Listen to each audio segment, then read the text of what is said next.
I really don't know what I would do if I didn't have some work that I had to get to.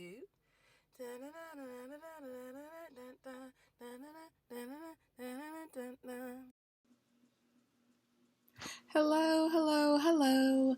This is Shirley Crawford, the owner of Second Chance Consulting and the executive director of the Women's Business Center RVA, coming to you now with your next episode of WorkHardAholics. There's no S in there. WorkHardAholics. There is an S in there, but it's at the end.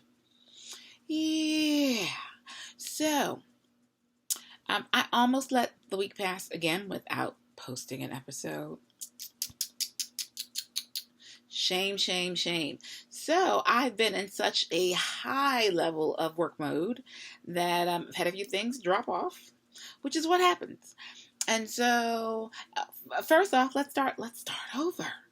For those of you who are just joining us for the first time, welcome. For our tribe, our community of WorkHardAholics who's come back again, welcome back.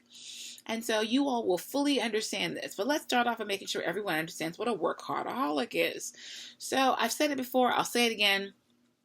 A workaholic is someone who just is always doing something.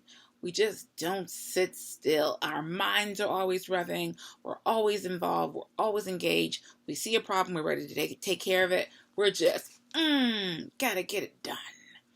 We weren't meant to rest on our laurels. Old school words. Yeah, okay. You're not there with me. That it's okay. That's the first thing to know. So that's the world of the workaholic. And so I have actually been so far beyond a normal work mode, and I've enjoyed 99.9% of it. I did have a 0.1% though. But outside of that, it's been wonderful. I had a chance to have a TV interview and some other things that have happened. My great niece turned 2. Yay for the baby. And there was a conference at my church, and I've had other meetings. But the thing is that for the past few weeks, which is why, don't tell. I didn't make a Workahardaholic episode last week. And I almost didn't make it this week, except for I had an appointment with a friend just yesterday, and she was like, are you making a Workahardaholic episode this week? And I was like, I was planning on it. It was on my calendar, and but I felt convicted. I was like, I must do. And so here I am, happy to be here with you all. Yay. Okay. So, but because I've been working so hard, normally I always talk to you all about the balance of work hard, play harder. And I didn't have my real play hard moment this week. I know. Or last week. For shame. And quite frankly, yeah, I'm feeling a bit worn out. Work hard, supposed to play harder, and didn't play at all. So that leads me to our word for the day. Yay! I'm our case study for the word for the day. And so I've mentioned to you all repeatedly, I love words. Words are amazing. And so today's word is catatonic. Catatonic. And so I look at the word, it's CATATONIC. And tonic is normally something you take when you're ill. Like back in the day before they had like legalized pharmacy. I can't talk because I'm tired. So long before they had legalized pharmacy technicians, they had other things that were still, nothing illegal, but they had other individuals and they made tonics for you. So before there was lots of medicines, which have their own side effect, you could actually get a tonic for your tummy, a tonic for a headache, or a migraine, as they like to call it. Not even a migraine, a migraine. So there's something that, and it normally puts you in a state of stupor. It was normally overpowering. Like they took a lot of laudanum, and that was to dull the pain. It didn't really heal anything. It just like doped you up. And so you're kind of in this like, stupor. So that's what a lot of tonics did in the past. And then when I think of a cat, they're always chilling, like they're resting, they're sleeping, they're living a happy, royal, regal, lazy life. And so catatonic, just thinking about the word, catatonic means kind of just that. Um, it's based off of an actual medical disease, which is catatonia, but we're not going that far. Loosely, informally, slang wise, catatonic just means kind of responding in an immobilized or like a state of stupor. You're just kind of like dazed, like I am right now. Which is why this is probably the weirdest episode of WorkHardAholics, because I'm not quite all there. I'm in a semi catatonic stage. That will change because even though it's like pretty early, I'm gonna take a nap, get my life, go do some work. That's right. I'm gonna take a nap so I can do some work. That's all. That's all I want to do. And so that's my play harder moment. I didn't have one. So for those of you who did, tell me all about it. I hope you're enjoying your vacations, doing great stuff. I've just had a lot going on. I'm happy about it. Not complaining. That's what the work hard part is about.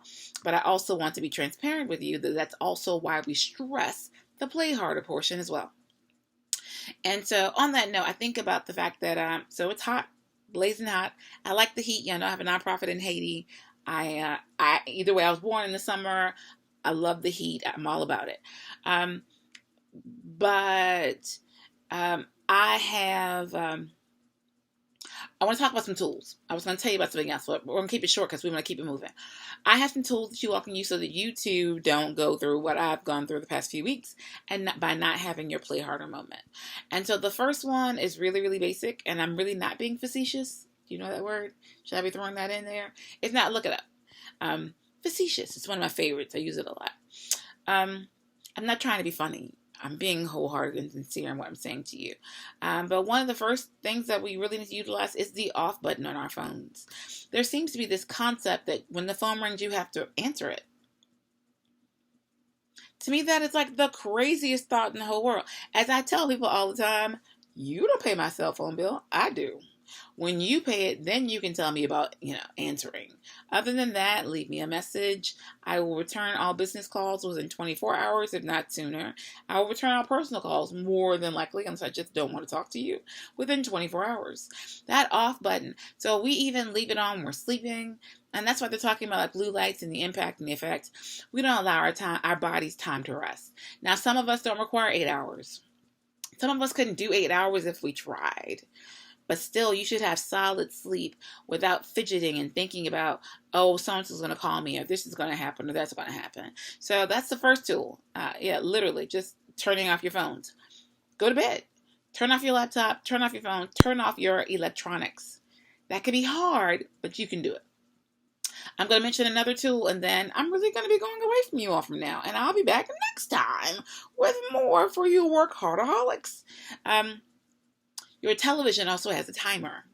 If you have a modern day television, it has a setting that you can set a timer. Like mine automatically shuts off at 3 a.m.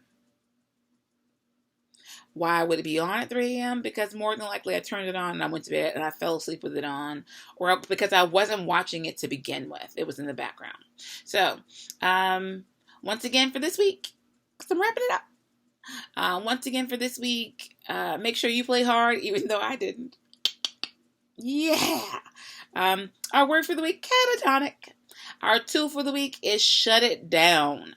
Turn off your phone, turn off your electronics, actually go to sleep and get some solid rest. So this is Shirley Crawford, once again, the owner of Second Chance Consulting and the executive director of the Women's Business Center, RVA, wishing you a lovely weekend and always to live better, do better, be better, and happy entrepreneuring.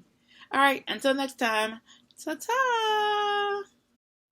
Because I really don't know what I would do if I didn't have some work that I had to get to.